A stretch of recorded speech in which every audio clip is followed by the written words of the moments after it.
Hello friends, இன்றைக்கி என்ன ரெசிபினா ரொம்ப ஹெல்த்தியான ஒரு பொடி ரெசிபி தான் பார்க்கலாம். இது வந்து இட்லிக்கு மட்டும்தான் கிடையாது, இட்லிக்கு மட்டும்தான் இட்லி பொடி மாதிரி சாப்பிட்ணுன்னு கிடையாது. நல்லா சுட சுட சாதத்தில் போட்டு பொடி போட்டு கொஞ்சமாக நல்லெண்ணெய் இல்லை நெய் உருக்கி போட்டு சாப்பிட்டா ரொம்ப டேஸ்டியாக இருக்கும். இப்போ வந்து முருங்கைக்காய் சீசன் தான், நல்ல விளைச்சல் இருக்குது.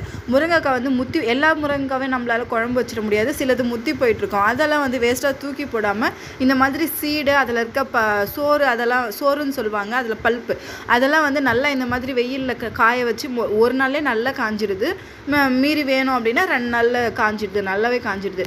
நம்ம பொடி ரெடி பண்ணுறதுக்கு என்னென்ன தேவைன்னா 4 காஞ்சி மிளகா, 4 காஷ்மீரி மிளகாய், காஞ்ச மிளகா, மிளகு, சீரகம் அரை ஸ்பூன் எடுத்துக்கலாம். ஒரு ஃபுல் டம்ளர் கடலைப்பருப்பு, உளுத்தம்பருப்பு, நல்லா ஒரு கை ஃபுல்லாக பூண்டு எல்லாத்தையுமே ட்ரை ரோஸ்ட் பண்ணிவிட்டு இந்த அளவுக்கு ஒரு 80 to 90% வந்து நம்ம பொடி பண்ணிக்கலாம். ரொம்ப ஹெல்த் பெனிஃபிட்ஸ் இருக்குது, ட்ரை பண்ணி பாருங்கள், கண்டிப்பாக மிஸ் பண்ணிடாதீங்க இந்த கிடச்சிச்சுன்னா.